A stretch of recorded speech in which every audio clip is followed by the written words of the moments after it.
BJP Neeraj Sinha को ticket देके ये दिखाई कि भाई हमने ऐसे उम्मीदवार को टिकट दिया जो एकदम गाय है, जिसको कुछ नहीं आता है। तो बांकीपुर शहरी क्षेत्र है, वहाँ गाय नहीं घोड़ा चाहिए। कहते हैं कि बीजेपी जातिवादी पार्टी नहीं। तो भाई बांकीपुर में नितिन नवीन कायस्थ जाति से हैं, वो जीत रहे थे, उनके पिताजी भी जीत रहे थे। उसके बाद आपने बंटी सिन्हा को टिकट दिया, वो भी कायस्थ, मतलब दूसरा जात बांकीपुर में नहीं मिला था बीजेपी को। हाँ, और बंटी का टिकट काटा गया, फिर नीरज सिन्हा ये भी कायस्थ। मतलब पूरे बांकीपुर में बीजेपी को कायस्थ के अलावे कोई कार्यकर्ता नहीं दिखा तो सिर्फ कायस्थ।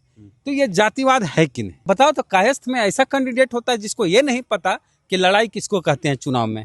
हाँ, मतलब नीरज सिन्हा से पूछा गया कि लड़ाई में है कि नहीं, कौन लड़ाई में है, बोले हम किसी से लड़ाई झगड़ा नहीं करते हैं। हाँ, कुछ मीडिया वाले की खबर देख रहे थे हम, उसमें कह रहा था कि यूजीसी कानून के चलते बीजेपी की हार हुई बांकीपुर में।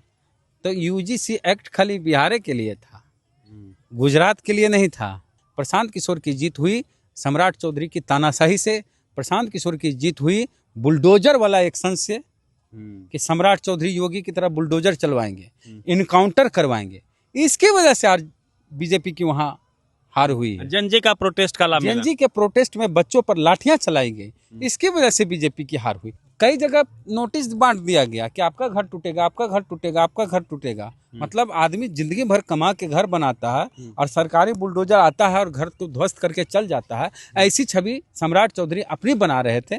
तो ऐसे में सम्राट चौधरी का कैंडिडेट बांकीपुर से कैसे जीतता। बांकीपुर उपचुनाव में क्या कुछ हुआ आपने देखा। प्रशांत किशोर की जबरदस्त जीत हुई, बीजेपी का किला ढह गया, आरजेडी की जमानत जब्त हो गई।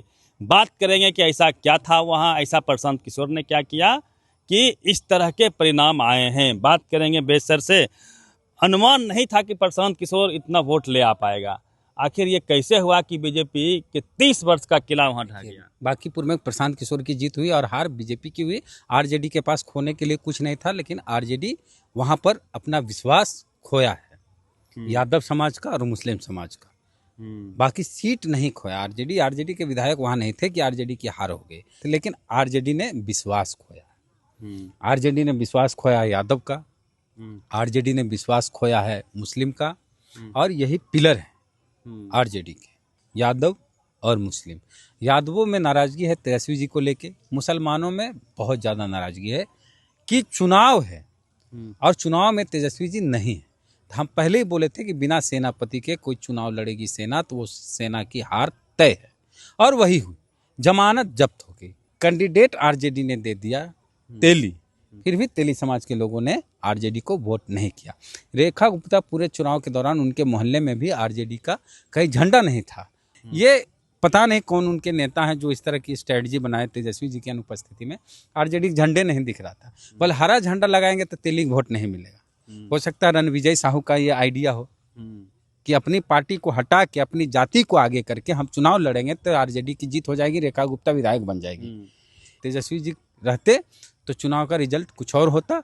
और हार जीत अलग बात, उस समय भी अगर हार भी जाती रेखा गुप्ता तो भी मुस्लिम का विश्वास बना रहता तेजस्वी पर, और बहुत दूर नहीं था। पटना में तेजस्वी यादव रहते हैं, पटना का चुनाव था, आरजेडी का ऑफिस बांकीपुर विधानसभा क्षेत्र में है, वहां पर तेजस्वी यादव की जमानत जब्त हो जाती है, आरजेडी की जमानत जब्त हो जाती है आरजेडी के कैंडिडेट की। ये वाकई तेजस्वी के लिए, आरजेडी के लिए अच्छा संकेत नहीं है। अब कुछ मीडिया वाले की खबर देख रहे थे हम, उसमें कह रहा था कि यूजीसी कानून के चलते बीजेपी की हार हुई बांकीपुर में। तो यूजीसी एक्ट खाली बिहार के लिए था, गुजरात के लिए नहीं था। गुजरात में कैसे बीजेपी की जीत हो गई? वहां भी तो यूजीसी एक्ट लागू होता। कांग्रेस दतिया में जीत गई तो वहां के लिए तो नहीं बोली ये बात। बिहार के लिए ये सब प्रोपेगेंडा है। कुछ लोग कह रहे हैं सवर्ण एकता की वजह से प्रशांत किशोर की जीत हुई, सब बेकार की बातें हैं।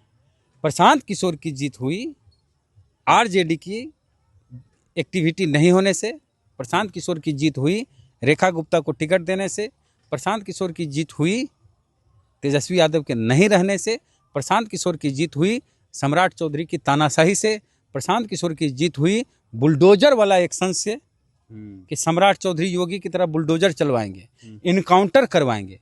इसकी वजह से आज बीजेपी की वहां हार हुई है। जनजी का प्रोटेस्ट का लाभ मिला। जनजी के प्रोटेस्ट में बच्चों पर लाठियां चलाई गई, इसकी वजह से बीजेपी की हार हुई। अब सम्राट चौधरी मुख्यमंत्री बनने के साथ दिखाने लगे कि हम योगी, उत्तर प्रदेश के जो योगी हैं उनकी तरह के मुख्यमंत्री हो जाएंगे और बुलडोजर चलेगा जहां तहां दलित पर, हाँ, दलित के घर पर, दलित पर नहीं, दलितों के घर पर बुलडोजर। तो बुलडोजर एक्शन को जनता पसंद नहीं करती है और कई जगह नोटिस बांट दिया गया कि आपका घर टूटेगा, आपका घर टूटेगा, आपका घर टूटेगा। मतलब आदमी जिंदगी भर कमा के घर बनाता है और सरकारी बुलडोजर आता है और घर तो ध्वस्त करके चल जाता है। ऐसी छवि सम्राट चौधरी अपनी बना रहे थे। तो ऐसे में सम्राट चौधरी का कैंडिडेट बांकीपुर से कैसे जीतता?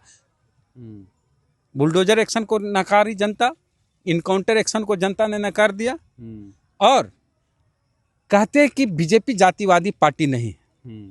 तो भाई बांकीपुर में नितिन नवीन कायस्थ जाति से हैं, वो जीत रहे थे, उनके पिताजी भी जीत रहे थे। उसके बाद आपने बंटी सिन्हा को टिकट दिया, वो भी कायस्थ, मतलब दूसरा जात बांकीपुर में नहीं मिला था बीजेपी को। हाँ, और बंटी का टिकट काटा गया, फिर नीरज सिन्हा, ये भी कायस्थ। मतलब पूरे बांकीपुर में बीजेपी को कायस्थ के अलावे कोई कार्यकर्ता नहीं दिखा तो सिर्फ कायस्थ।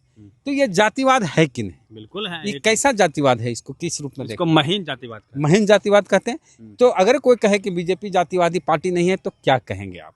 जातिवादी पार्टी है, बिल्कुल। कैसे जातिवादी पार्टी? एक ही सीट पे एक ही जात को बार बार आप टिकट दे रहे हैं, क्या मतलब है इसका?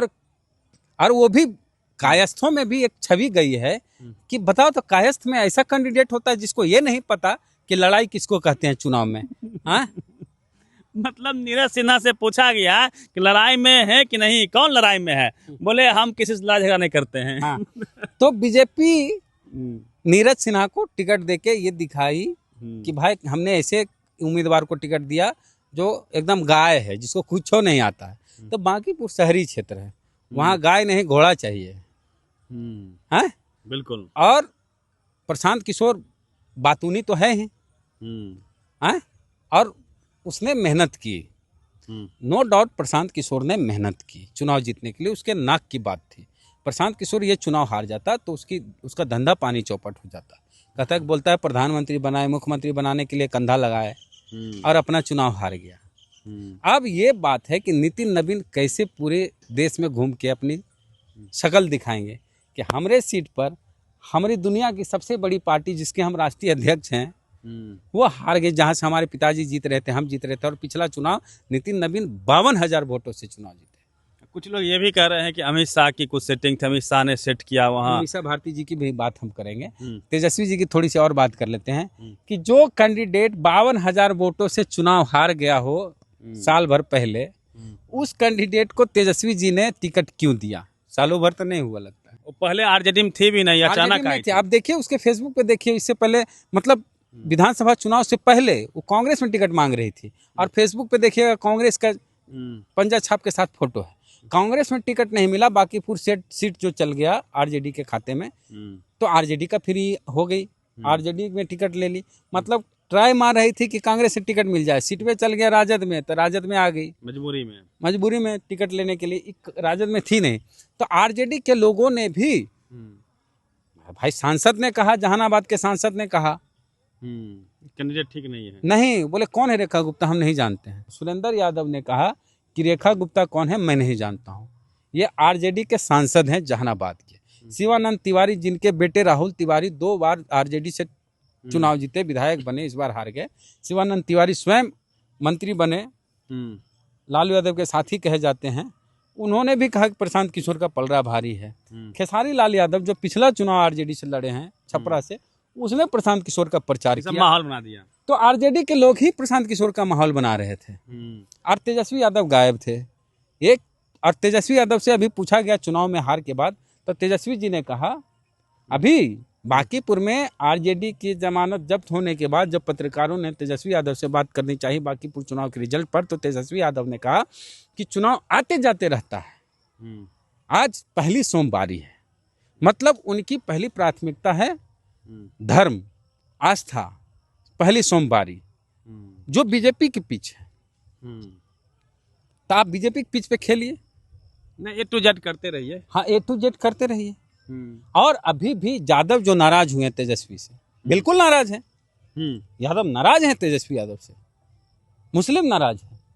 हम पहले बोले मुसलमानों की कोई राजनीतिक विचारधारा नहीं होती है। वो इनकी एक विचारधारा है कि कौन बीजेपी को हराएगा, और यही विश्वास प्रशांत किशोर ने दे दिया बांकीपुर में कि मैं हूं जो बीजेपी को हराऊंगा, आरजेडी नहीं हराएगा। क्यों? क्योंकि आरजेडी के सेनापति विदेश में हैं और उनकी सेना बिना सेनापति के चुनाव लड़ रही है, इसलिए संभव ही नहीं है कि आरजेडी ये चुनाव जीते। तो मुसलमान चढ़ गया, जनसुराज सीट निकाल लिया।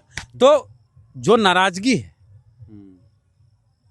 एक अभी कार्यक्रम हुआ था आरजेडी के स्थापना दिवस पर, तो उसमें उदय नारायण चौधरी राष्ट्रीय जनता दल के कद्दावर नेता हैं, उन्होंने कहा कि लालू यादव से कोई भी कार्यकर्ता जाके मिल लेते हैं अभी भी, लेकिन तेजस्वी यादव से मुलाकात उनकी नहीं हो पाती है। तो तेजस्वी यादव को अब पूरे बिहार को एकदम रौंद देना होगा अभी से, ये नहीं कि चुनाव का इंतजार करना होगा। खूब घूमिए। हाँ, तेजस्वी यादव की रीब्रांडिंग करनी होगी आरजेडी को। तेजस्वी यादव का एक समय इतना क्रेज था, उनके यहाँ हजारों चिट्ठियां आती थी वैवाहिक प्रपोजल के लिए, शादी के लिए, ये सब खबर याद है ना। तो इस समय एक समय तेजस्वी यादव बहुत बड़े ग्राफ पर थे, अभी वो ग्राफ डाउन हुआ, लेकिन ये अस्थायी नहीं होता है, फिर जाएगा, फिर ऊपर नीचे होते रहता है। अभी उनके समाज के लोग ही नाराज हैं, इनकी नाराजगी दूर कर सकते हैं। अभी एमएलसी का चुनाव आने वाला है, एक बढ़िया यादव कैंडिडेट, एक अजय यादव जो कॉमर्स कॉलेज के हैं प्रोफेसर, वो लंबे समय से तैयारी कर रहे हैं और +2 में वो टीचर भी रहे हैं, अभी मैथ्स के प्रोफेसर हैं। 4-5 हज़ार वोटर भी बनाए हैं। पटना निर्वाचन क्षेत्र का चुनाव है, पटना, नालंदा और नवादा के जो शिक्षक वोटर हैं, प्रोफेसर हैं, वही लोग उसमें वोट करते हैं। तो उनको अगर कैंडिडेट बनाया जाता है तो यादवों में एक नाराजगी जो है वो दूर हो जाएगी, क्योंकि इसके बाद सिर्फ वही चुनाव इसके आगे दिख रहा है। अगले महीने या उसके बाद चुनाव हो, तो यादवों की नाराजगी दूर करने के लिए ये तेजस्वी यादव कर सकते हैं। जीत हार अलग मसला है। वहां से नवल किशोर यादव कई सालों से चुनाव जीत रहे हैं, 30 सालों से। 6 साल का होता है टर्म, 30 साल, 5 बार से वो जीत रहे हैं 30 साल से। तो ये बीजेपी का ध्वस्त कर देते हैं किला शिक्षक निर्वाचन में, तो फिर पीक पर कार्यकर्ताओं में जोश जुनून आ जाएगा। तो ये कहना कि सवर्णों की एकता इस वजह से हुई है, सब कुछ ये हुई है मुस्लिम यादव और सम्राट चौधरी का जो है बुलडोजर एनकाउंटर, इन सब वजहों से भाजपा की हार हुई, आरजेडी की दुर्गति हुई और प्रशांत किशोर को मौका मिल गया। चलिए, आपको क्या लगता है तेजस्वी यादव को रिफॉर्म करने के लिए क्या कुछ करना होगा? पूरी बातचीत को लेकर प्रतिक्रिया रवि मेहता, एक्टिविस्ट।